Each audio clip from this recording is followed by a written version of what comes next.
views and opinions expressed in this program are those of the participants and do not necessarily reflect the views of BronxNet or the program underwriters. And hello, welcome to Open, the show that's opening the Bronx and the rest of the world right to you.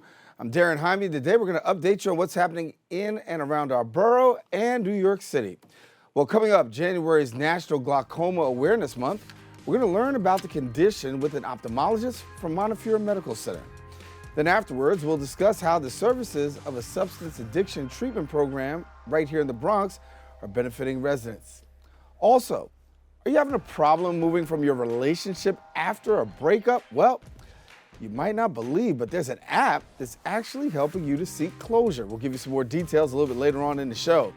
And then from January 26th until February 1st, it's National School Choice Week, and we're going to discuss how one school's curriculum is making them an exemplary, high-performing school. And then we're going to talk with the executive producer of Lost in Time, a film discussing themes of mental health issues all the way in Africa. So stay tuned. All this and much more is heading your way because right now we're officially open.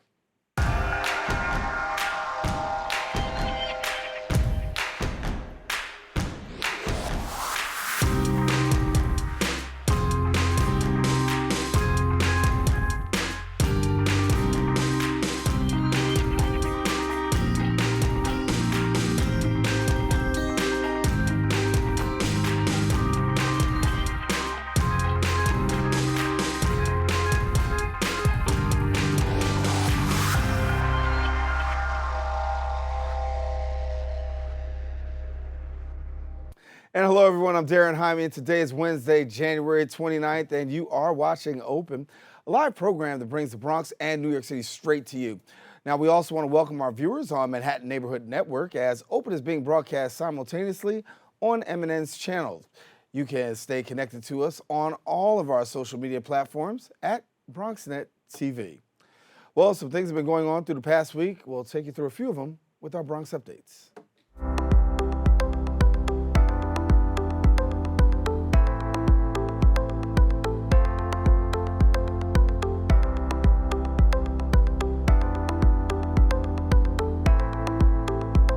A plane carrying more than 200 persons arrived safely in California aboard a charter flight after being evacuated from China in the wake of the deadly coronavirus outbreak.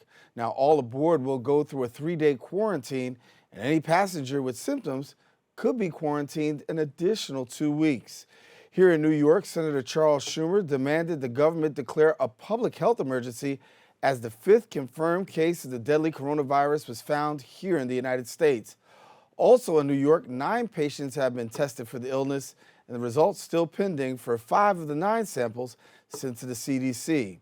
Now, all affected patients in the U.S. who traveled recently from China, where an outbreak of the highly infectious virus has killed more than 80 people and infected nearly 3,000. Now, all travelers arriving from central China are being screened by the CDC at JFK Airport. New York State Governor Andrew Cuomo stated, quote, "While the risk for New Yorkers is currently low, we're working to keep everyone informed, prepared, and safe," end quote. Well, it's been a dark week for the sports world. Federal investigators are still searching for clues in the tragic helicopter crash which killed NBA star Kobe Bryant, his 13-year-old daughter Gianna, and 7 others. The crash occurred around 10 a.m. in Calabasas, California. The group was traveling to a practice session at Bryant's Mamba Academy in Thousand Oaks, California. Now, authorities report the crash was a high-impact crash, with reports the plane descended at a rate of 2,000 feet per second. The victims involved in the crash have been identified as Kobe Bryant, his 13-year-old daughter Gianna, John, Kerry, and Alyssa Altabelli, Sarah and Peyton Chester, Christina Mauser, and the pilot, Ara Zobian. NBA athletes, officials, and fans mourn Bryant's death in messages across social media. Former LA Laker Shaquille O'Neal stated on Twitter, quote, "There are no words to express the pain I'm going through with this tragedy of losing my niece, Gigi, and my brother, Kobe Bryant." Kobe Bryant was a 5-time NBA champion, 18-time All-Star, 2-time gold medalist for Team USA, An author, a businessman, a husband, a father, and a role model who influenced generations around the world. I remember my opportunity to meet Kobe as he came to New York for Madison Square Garden. We were actually interviewing him on BronxNet. He came for the All-Star game, had an opportunity to walk and interview him, and a great man, and of course, he'll be missed. BronxNet sends our deepest condolences to Vanessa Bryant, the Bryant's family, and all of the families involved in this tragic accident. Kobe Bryant, a legend that will truly be missed. And we'll be back with more Open right after this. Praise the Lord. I'm Evangelist Barbara Mayo. I have a program called The Great God. I come on every Saturday at 3:30, channel 70 and 36 on Files. You need to catch me because it's a program to encourage, to lift up, and if you don't know anybody that haven't heard about the program, tell them about it. They'll be encouraged, for God is good. God bless you.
Well, thank you for staying with us. January is National Glaucoma Awareness Month, providing an opportunity to educate a community about the disease.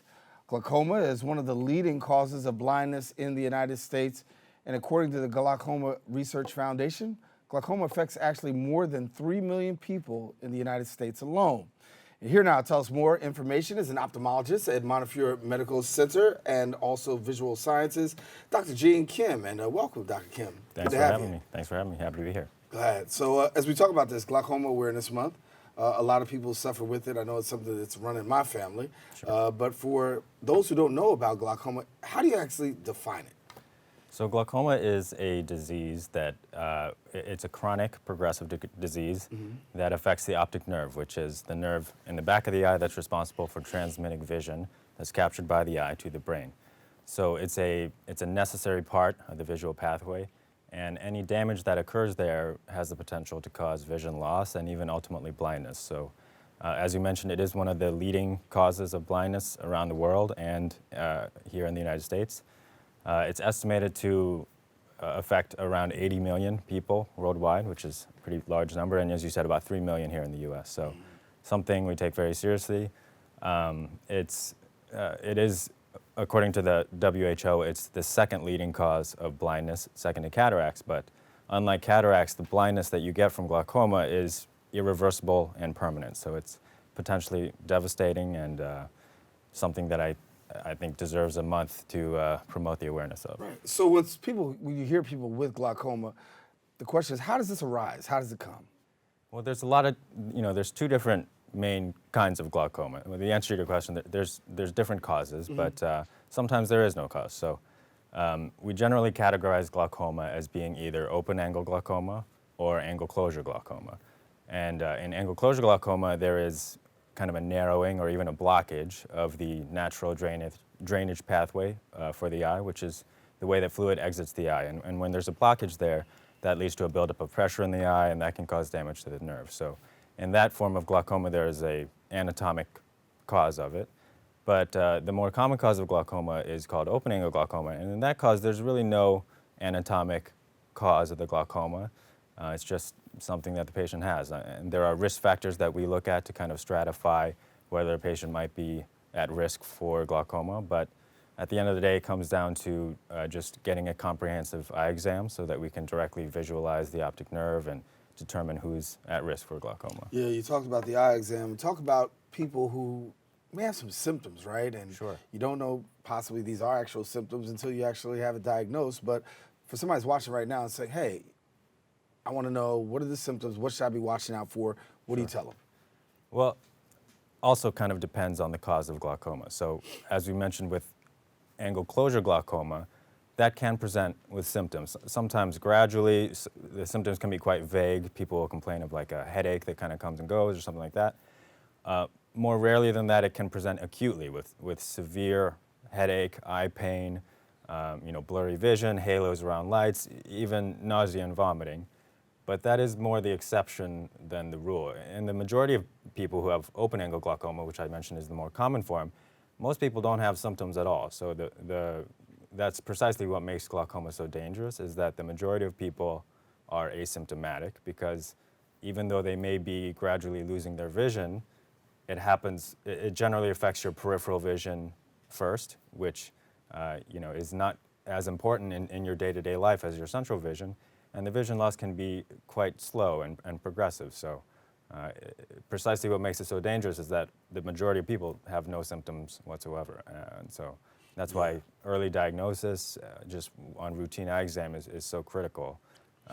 But are there people, though, who you can say, these people are at a higher risk for glaucoma? Yes, of course. So major risk factors for glaucoma: high eye pressure, which again often doesn't cause symptoms, just something that we find on exam. Family history: there's definitely a genetic or a hereditary component to many forms of glaucoma. So if you have a positive family history, particularly in a first-degree relative, like a sibling or a parent or a child who has it, it increases your risk of glaucoma multiple-fold. And there's also a big component of race or ethnicity to glaucoma. So we do know that African Americans, Hispanics are 3 to 4 times more likely than Caucasians to develop glaucoma. Often they'll develop it at an earlier age, and they can have a more severe form of it as well. They're much more likely, up to 15 times more likely, to go blind from glaucoma as well. So those are all things we look at when we're examining a patient to kind of assess the risk level for that patient and how to best manage them going forward. Sounds a little troubling, but there's some good news in terms of treatment, right? So let's walk through a little bit of the treatment options and what's available for somebody. Sure. So when it comes to glaucoma, once we've examined someone and determined that they do have it or they're at risk for it, there are generally 3 different groups of treatment options that we have at our disposal. The first would be medications, and this is really generally the first line and the mainstay of treatment will be topical medications in the form of eye drops that you would have to administer at home every day. There are a number of different medications that have been out or are coming out, and so we can use a variety of them, tailor them to what's best for the patient. And the majority of glaucoma patients are treated with medications first, just because they're very safe and effective. For some groups of patients, depending on the kind of glaucoma they have, laser treatment is also an option, and that's a laser procedure that we do in the office. And lastly, the surgery is an option, and that's something that's generally reserved more of as a last resort when other treatments have failed, just because of the inherent risk with surgery. But yeah, those are the 3 main options that we have. Dr. Jean Kim, thank you so much for coming and sharing with us as we talk about Glaucoma Awareness Month and a lot of information given out. Thanks for joining us. Thank you for having me. All right, now listen, for more information, you can visit the website at montefiore.org, or you can call 718-920-2020. Once again, that number is 718-920-2020. We are taking a quick break, but coming up, we're going to discuss how one organization is coping with substance and alcohol abuse. That's up next when we return. We built a media network for you. BronxNet TV. Come learn in your new state-of-the-art studios at Lehman College. At Mercy College. And coming soon to the South Bronx in the Hub. Inspire with your stories, culture, history. Your Bronx on BronxNet. Engage with us. Connect with us at your channels and at BronxNet.tv. Learn, engage, inspire. BronxNet TV. From the Bronx to the world. BronxNet.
And welcome back. Odyssey House is a New York City-based agency that's actually helping individuals and families cope with substance abuse, mental illness, homelessness, and medical problems.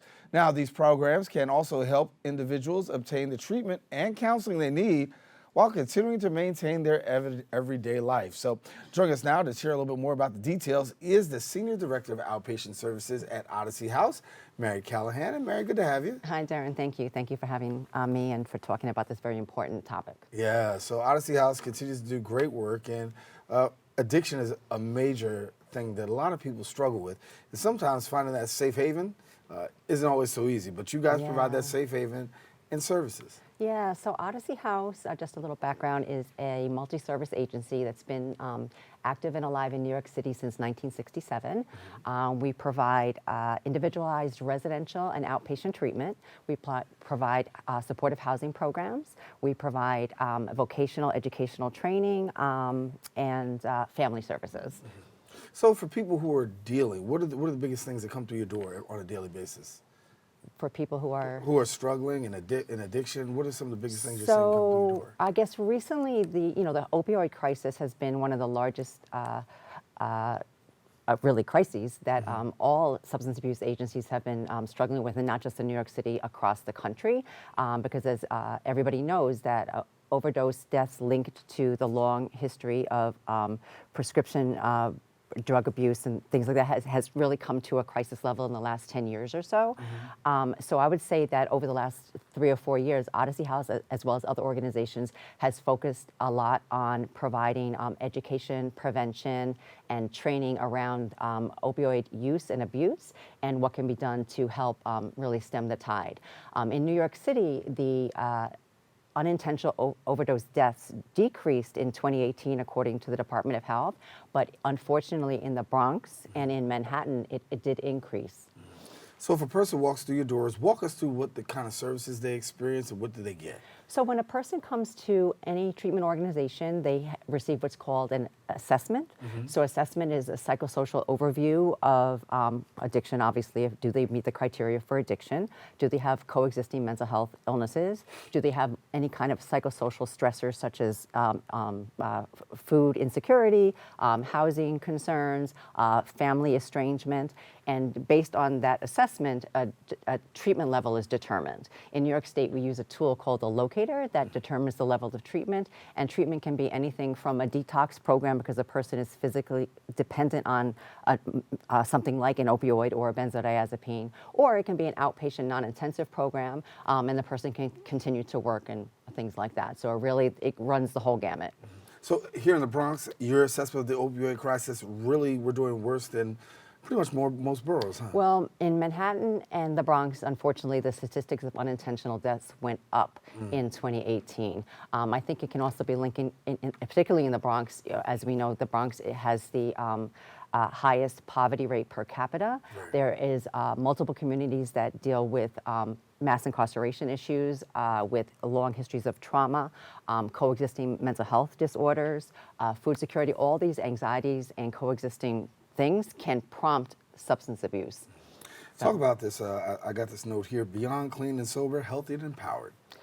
Right, that's what we strive. So we strive for. So once a person can get a handle on what is the crux of their dependence on the drug and cope with maybe the coexisting mental health, or maybe they never really felt comfortable enough to even go out and get a job, but they receive counseling and supportive services around all of those things, they can now become an empowered person that goes out and seeks to live a positive and healthy lifestyle, and we've seen multiple instances of that in our work at Odyssey House.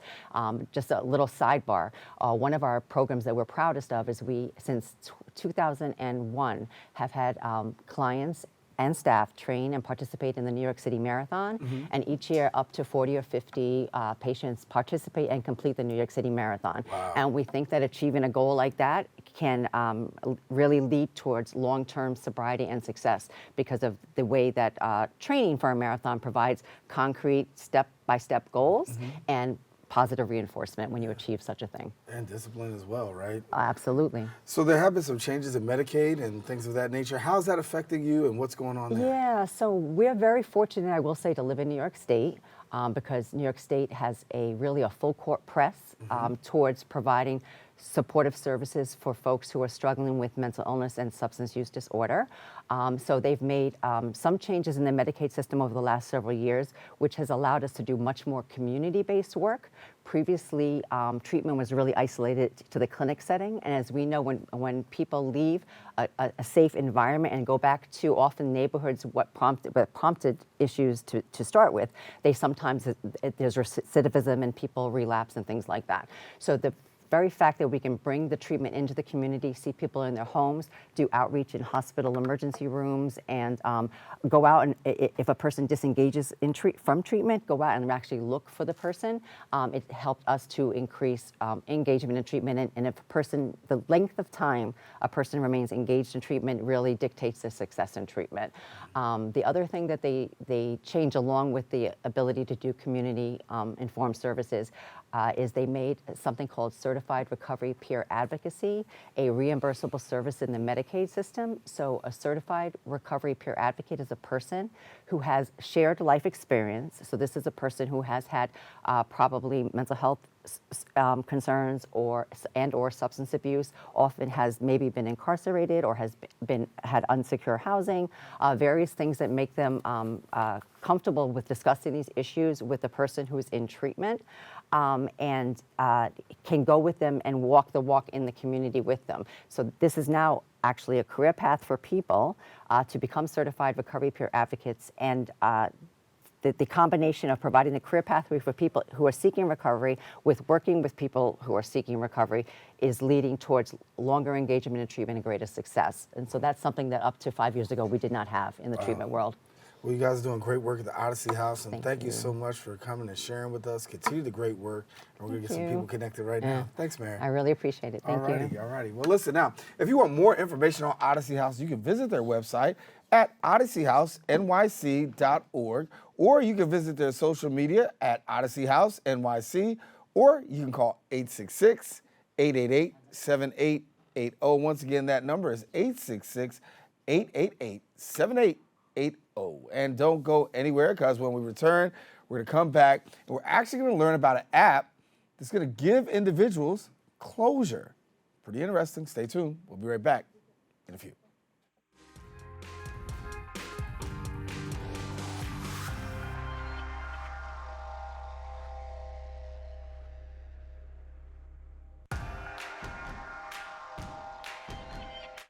What's up, guys? It's your girl, The Essence, here, right on the set of the The Essence Show. Please tune in each and every Wednesday at 9 p.m., Files 34, Optimum 68, and live streaming, bronxnet.tv. Or you better get in line.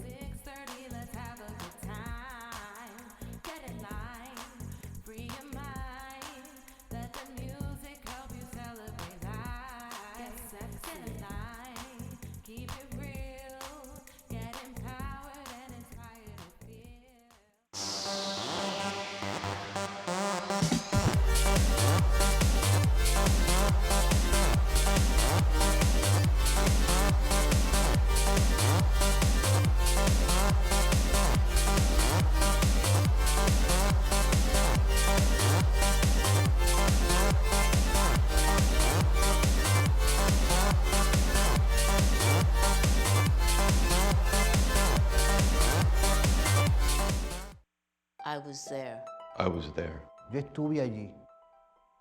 So many symptoms came on me all at once. Shortness of breath. I stopped sleeping. I was getting laryngitis. Emotionally, it was a basket case. None of these issues did I have before 9/11. The World Trade Center Health Program gave me hope. You don't have medical insurance? That should not be a problem because the fundings are already there. The doctor told me when I spoke with her, she says I could fill a room with people that sound just like you.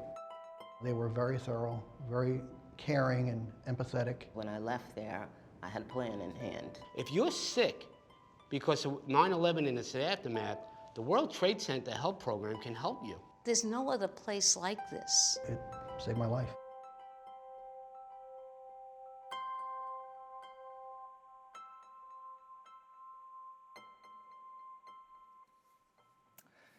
And we're back. Well, listen, relationship breakups are extremely hard to deal with, and many people feel like it's impossible to move on without the proper closure. Well, Closurley is an app. It's actually helping you to receive those answers from your former partners. Now, if it sounds a little weird, we're going to put it all in perspective for you right now. Here to tell us more about it is the creator of the Closurley app, Arthur K. Walker, and relationship expert and author of Diving in Stilettos First, Shantae L. Dunbar. Good to have you. Yeah, thanks for having us. Good. So when I got this, I was like, okay, we're talking about this. So you got an app that actually helps people to get closure. How did this come about? So it all started because I'm the type of person that always likes to ask why. And my family knows that I'm big on always asking questions. So I figured, let me put it to use and try to find a way to, help others. I wound up one day in the car listening to a radio show, and I realized people were calling in to, complain about, somebody's not answering me, I've been blocked, I've been ghosted. And I said to myself, you know what? A lot of us may want those answers, but I don't want to go on radio, and I don't want to go on TV to find out those answers. So I said, you know what? I was like, let me create this app. I got to work, quit my job, started working with a team. We built it up, and then I contacted Shantae. I said, Shantae, I have this app. Would you like to join me? And in the beginning, she was like, what? Really don't believe in the Closurley thing, right? So then I said, okay. I started, I contacted a podcaster. And through the podcast, she mentioned, it's the app that'll help you with your breakup.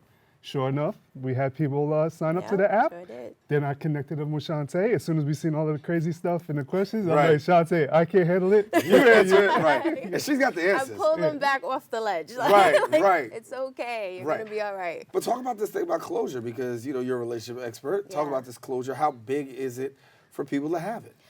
It's huge, but the thing is realizing that closure is something that you have to do internally. You can't depend on someone else for your closure. And a lot of people don't understand that in the beginning, so they're waiting for someone else to answer so they can say, well, if I find out why this person did that, then I'll know and I can move on. Right. When you've had the power all along, Dorothy, click your heels, you'll be all right. Right. Yeah. Close yourself is what you're saying. Close yourself, right. Yeah. And so the people that you're having these conversations with, obviously they're coming, they want to find out, they want to know what's going on. So after a person comes okay, I got this breakup, I want to know what happened. What do I do now? So simply, you just download the app on Google Play. It's exclusively on Google Play. But for anybody who has an iPhone, they can simply type or text closure to 555-888. And then we allow them to simply ask the questions that they want to ask their ex. Right. They could also, first they have to tell us who their ex is, right? That's how we're able to contact them. Then they ask their questions. Then it comes into the app, and then instantly we get the answers, and then I deliver it to Shantae, and then that's how Shantae knows exactly what's happening. So it allows her to create better tools, tips, and strategies to help. So you actually contact the ex? Yeah. And so what's that like? Because leave me alone, right? I mean, some, they may not respond at all. And then the person has to understand that that's when you have to find closure within yourself if this person's not answering. And then sometimes they do give an answer that maybe they didn't really want to hear. Exactly. Right. Some of them are really crazy. Yeah. And then some of that is also, it could be self-awareness, accountability, or, just saying you know what, this person wasn't for me. And that's okay, and I can move on with someone who's better suited for me. Repeat customers? Not just yet. Not just yet. We're still that's a trying whole to. Other show. Yeah, right. We're still trying to get them to that step to where they can gain that confidence again, so they can go back out and get back into the dating life. Right. Because also what we noticed is when a lot of people have these issues inside, it harbors and festers, and then it affects all their relationships shortly after. Right. So what does a lack of closure do for an individual? Having a lack of closure can actually stunt your healing. You're in this space where you're I don't know what to do. I do everything wrong. You're blaming yourself. And sometimes it's not you. Sometimes it really is them. I think we had someone who they reached out and the person responded and saying that they were alcoholic or something like that. That was truth hurts. Right. But he's seeking this closure. Why did she leave? And it's dude, Right. Yeah. You would think that he knows, that he was doing some of those things. But some people are unaware. So it takes an app like that to kind of put it in perspective. Right. And like I mentioned, the good thing about the app is that nobody needs to know. And a lot of times everybody don't want everybody to know their business. So Right. it's perfect because you could do it and, we have the information, we get you the help, So Yeah. And so this is taking off. I mean, there's also Yeah. some things going on. I mean, as far as like possibly like what, TV? Yes. So thanks to Shantae, she encouraged me to go to a speed networking event. Yeah. And through that, we were able to win. They paid for our business licensing. And then also there was a writer there. He writes TV scripts. So he wrote a script and we submitted it on the Writers Guild. And we're waiting for the TLC network, Viacom, and Oprah Winfrey's own network. We're waiting for them to get back to us. So currently it's under consideration with TLC. So we're just hoping we could turn this into a What would that TV be show. like having like a show about closure? Yeah. Fun. Fun, right. Yeah, because it'll help people heal. It'll help them get the answers that they want. And then it may encourage other people to say, like, you know what, maybe I'll try reaching out to an ex and see how I could be better. Oh, wow. Yeah. Interesting stuff. Well, definitely, Arthur, Shantae, thank you so much. I'm going to get people connected to the Closure app. We have to bring you on the other show. You talk a little bit longer about this. This we do a whole show. Yeah, but, oh, God. Listen, now, if you want more information yourself on Closurley, what you do, visit their Instagram at Closurley. And if you want to check out Shantae, visit her website at divinginstilettosfirst.com, or you can email her at divinginstilettosfirst@gmail.com. We are taking a quick break, but when we return, we're going to sit down with the executive director of the Classical Charter. We'll introduce you in a few minutes. Stay tuned.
And we are back. National School Choice Week is from January 26th to February 1st, shining a spotlight on effective education options for children.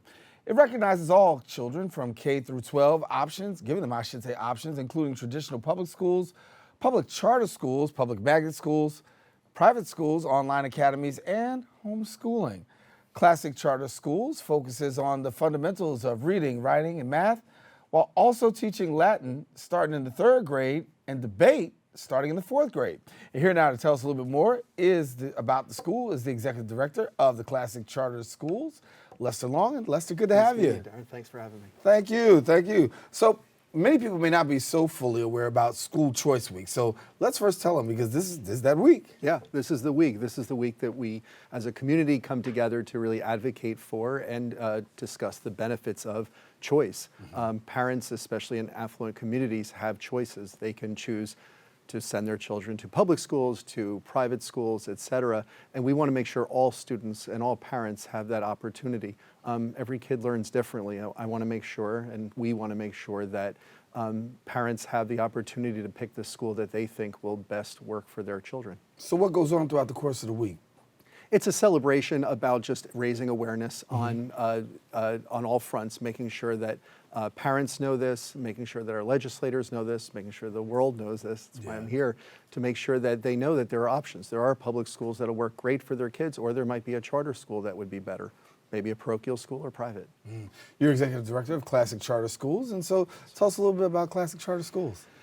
Oh, great. Yeah, classical charter schools started in 2004. I founded it. It's based on the fundamentals. It's making sure that our students can read, write, and do arithmetic well. We have a character education aspect that we're really proud of. All students get character ed for 1 hour per week, where we talk about what it's like to be a good citizen with impeccable character. We've now grown to we're 4 schools. We educate 1,500 students at this point. Wow, amazing work, amazing work. All in the South Bronx. Right here. So when you talk about the approach of charter school, it has a different approach as traditional school. What are some of those different approaches that you can find in a charter school that maybe I don't necessarily find in regular public school? That's a great question. Charter schools can vary. There is no one type of charter school. There are charter schools that focus on children with autism. There are schools that focus on students who are what's called overage and undercredited. These are students who have been held back enough that they might not finish 12th grade by 21.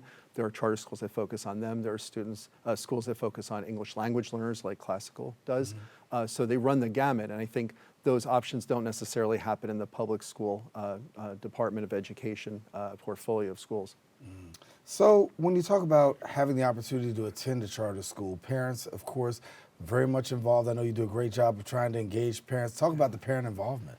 It's very important. I mean, I think the whole point of school choice is realizing that parents know their kids better than anyone. And at Classical, we go out into the community. We want to hear parents, hear their concerns, hear what they think their children need, and we respond in that regard. Applying to charter schools is interesting. It's a simple application. It can be done online. It's a one-pager. Classical gets about 13 to 15 applications per seat.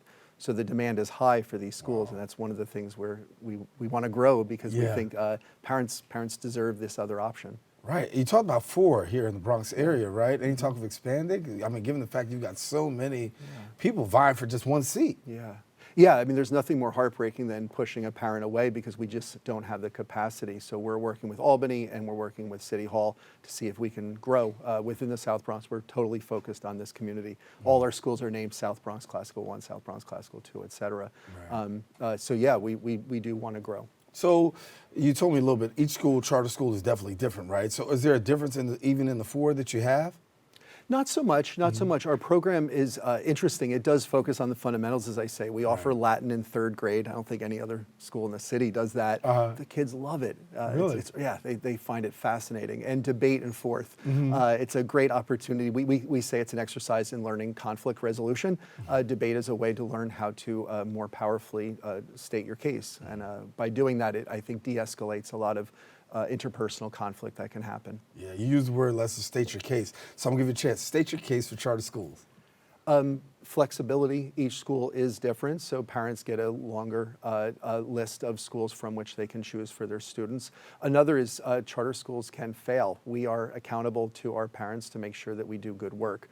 So if we don't perform well, we close down. That definitely changes the focus. Yeah.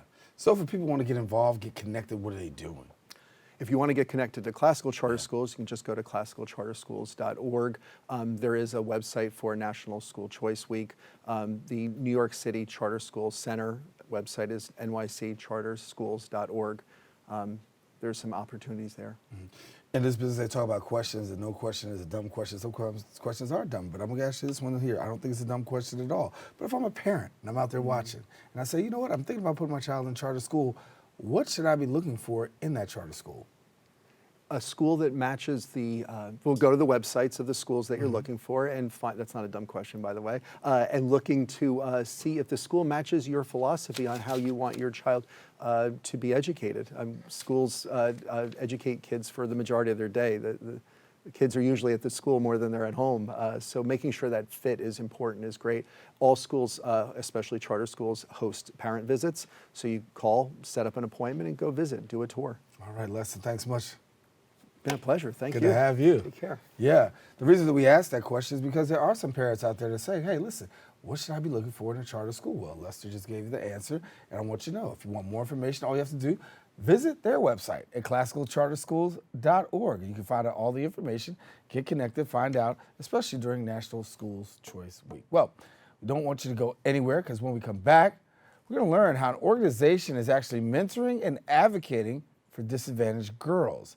They're coming up right after this.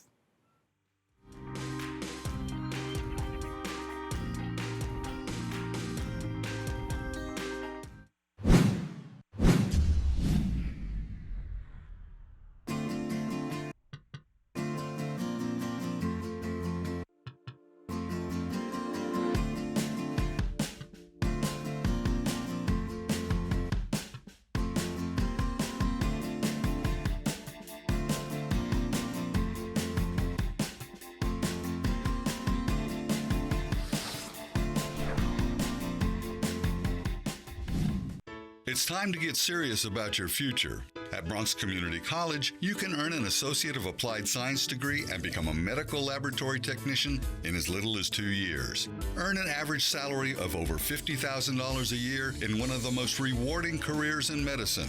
All you need is a high school diploma or equivalent to get started. Those who qualify can get tuition covered by grants and scholarships, so why wait?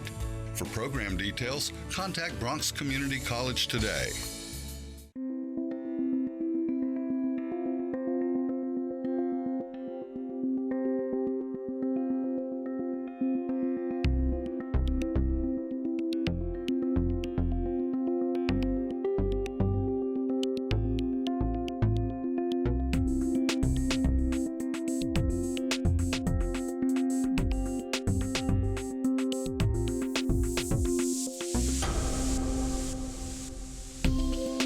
I want to thank you for staying with us. Well, Girl Vow is a not-for-profit organization founded on the principle of gender-focused intensive mentorship for girls impacted by foster care, juvenile justice, and poverty from the ages of 12 to 24.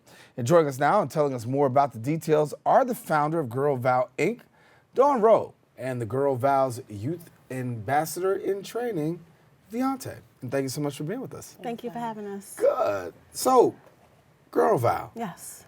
When did you decide you want to get this started?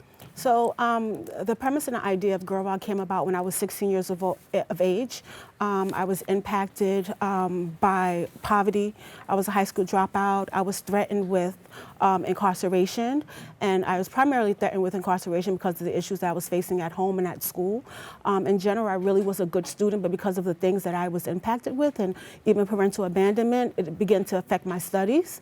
So opposed to, having someone to support me and help me, the threat was incarceration and also to kick me out of school. So when I was 16, I decided that the only answer for me at that time was suicide. So as an attempted suicide survivor, the only person that really helped me at that particular time was a teacher that I had. Her name was Miss Susanna Bell. And because of the effort that she put into my life and some other people that were around her at the time, I decided that one day at the age of 16, I would create an organization for girls like me. But of course, years later, after graduating from college and becoming a college professor and doing all these things, I decided that aha moment sort of resurfaced in terms of wanting to help girls who are like me. So I started Girl Vow as a result in 2015. Viante, you're a youth ambassador in training. Talk about your participation and what Girl Vow means to you. Girl Vow means a lot to me. Like, it helped me in different crises with my family. Like, when I didn't have nobody call, I know I could just pick up my phone and call Dawn, and she's always there on time. She picks me up. Even when I was in different juvenile detentions, she's always there, always comes to see me, check up on me. My court date, she's always there. In court, she's always there, write reports on me. She's like a second mother. Yeah. And that's something that you wanted, right? You wanted to have that kind of impact. Yeah, absolutely. I didn't really think about like the mothering part so much because I'm not a mom myself. But I understand when I meet young girls that are teenagers and sort of looking to fill those gaps that they have in their life. So if I prefer auntie, right? But I go with the flow. Right. But it's really important to me that I'm able to help girls sustain themselves and also be a role model for them so that they can see what they can become when they begin to really think about their lives in a different way. Yeah. Life different for you with Girl Vow, Inc.? Yes. How? It changed me a lot. It helped me get on the right path. Mentor me, show me different life skills. What was life like for you before? Broken. And what I mean by that, like I didn't have no support. I didn't have nobody I could really talk to. I had a lot of family issues. And that's how I built the bond with Dawn and her. And you feel like you're on the other side of it now? Yeah. Good. And congratulations, too. Yeah.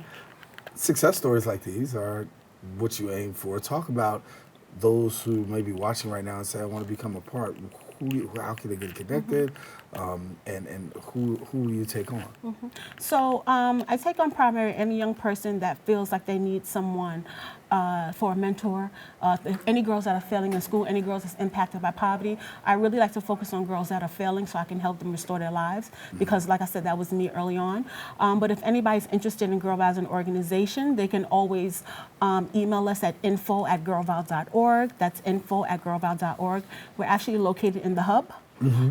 Which is a very common area for a lot of Bronx nonprofit organizations. And the other thing, I think that's important to also mention is that when we think about the work that's being done, there is sometimes a gap with a lot of the institutions that we work with. So like, for example, let's say the Juvenile Justice Institution, the ACS, and, there's a lot of gaps that are happening. And I think there's also a lot of good people that do this work. But when we look at, like, for example, our elected leaders and the officials, I think it's really important to be able to sit down and have conversations with young people about what's happening in their lives and how we can really affect change. Beyonce, I'm going to let you get the last word. If you want to encourage somebody, why would you want them to be a part of Girl Vow? What do you think it'll mean for them? It will change them. It will help them a lot with anything they need help with. Just come. Yeah.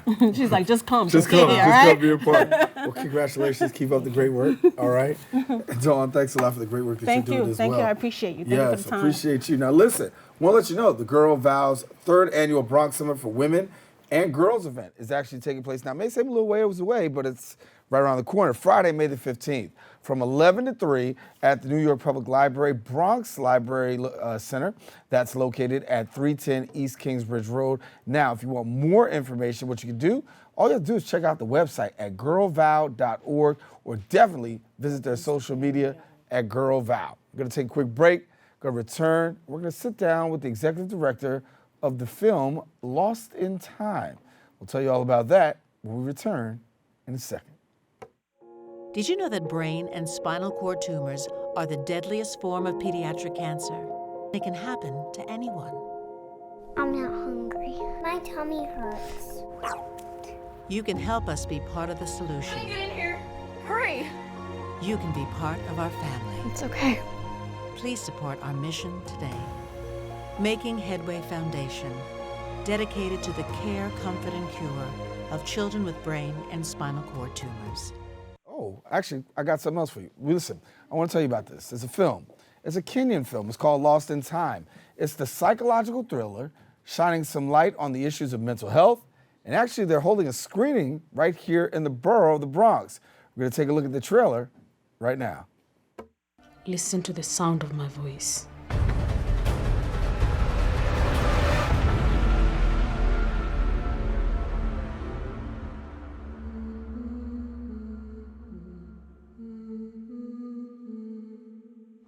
Try to be responsible. Yes, sir. Give him a break for once. He's really been trying of late.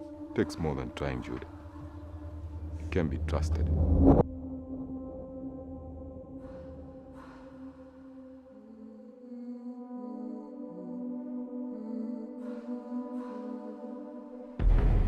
Why don't you move in with us? There's nothing stopping you now that he's gone. Ladies, welcome home. How do I look, Daddy? Like the smartest and the most beautiful girl in the new school. Sifa, I brought something for you. And I have a bigger surprise, yeah? I made a room for you in my house. Sam, what's going on? There's something strange going on at Michael's place. Rubbish, Sam. Jude, I saw them yesterday dragging someone in. And Lillian was slapping the guy. I think she saw me, so I just ran. Where is Sifa? With Lillian? Get out of my way. I need to go in there. I can't let you do that, Sam. I won't allow you to. Where is Sifa? You know where she is. you do, we need to call the authorities.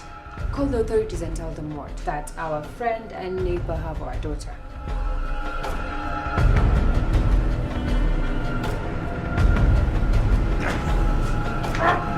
Where's my little girl?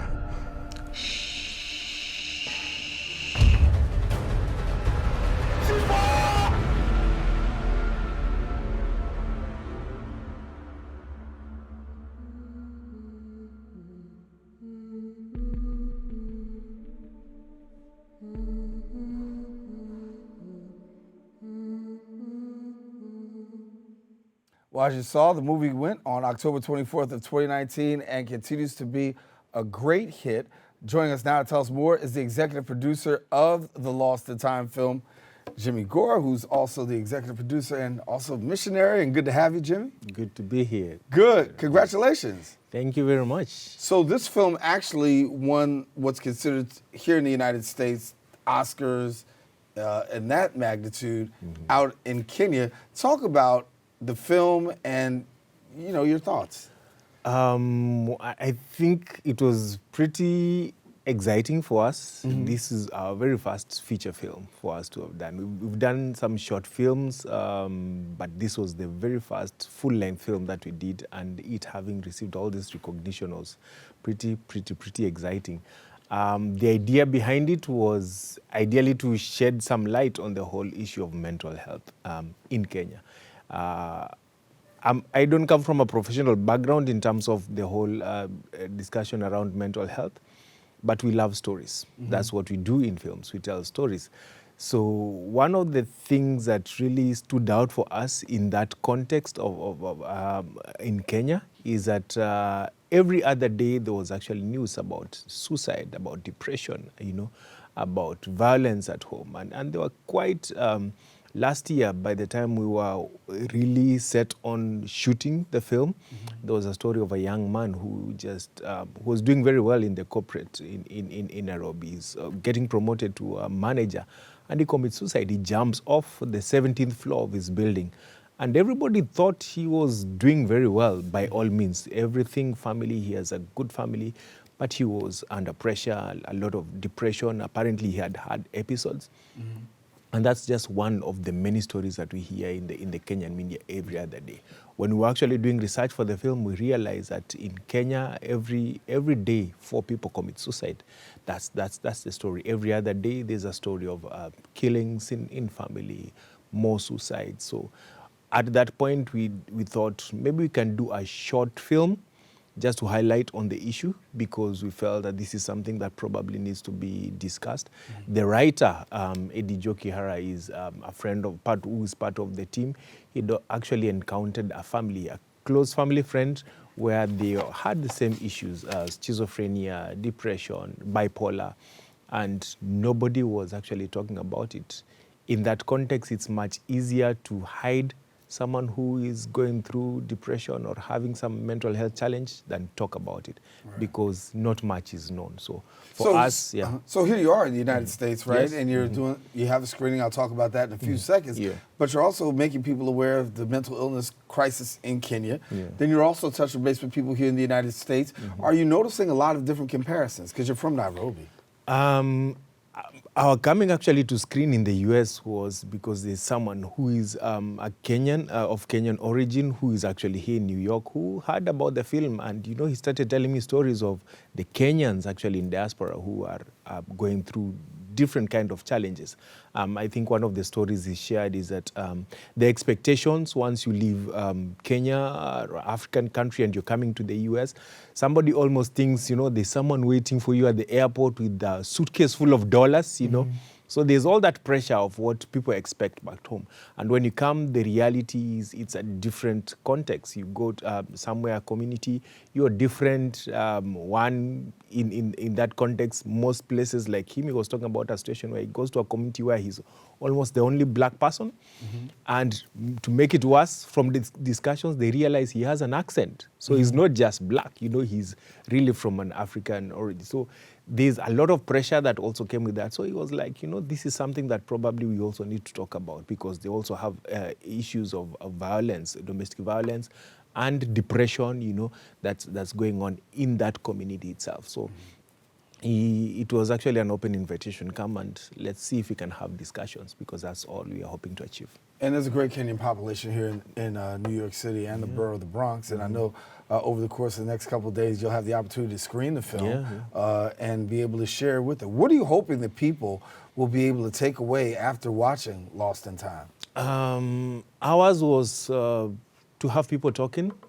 I think that's the first step, because for us the biggest challenge is nobody wants to talk about it. It's easier to dismiss and say, it's a curse, or have someone just pray it away, or simply just dismiss it. If you're going through some tough challenges, you'll get over it. That's how it's easily dismissed. But we feel if something that is talked about, the first place is actually awareness and probably help.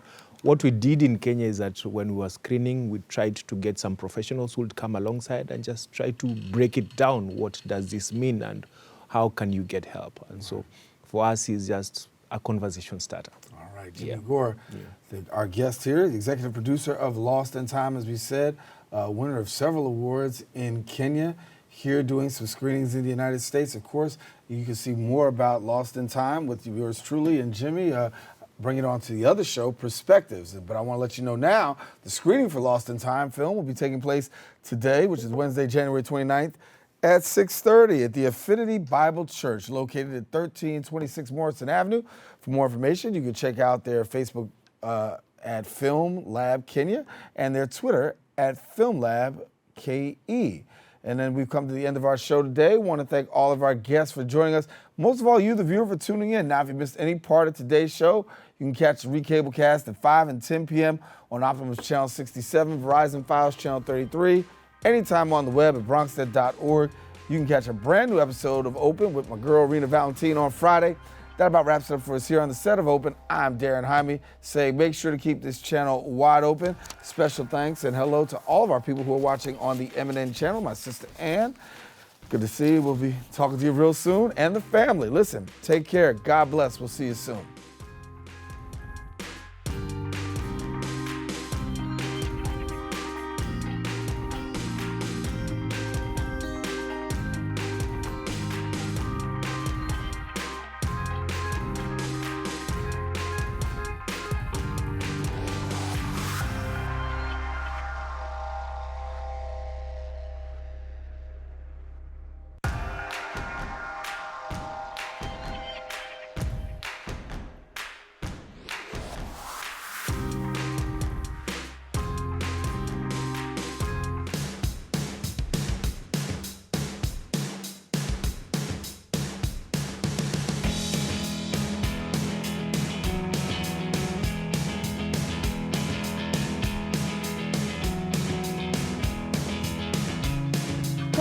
For and about the Bronx is what BronxNet is all about. We are BronxNet!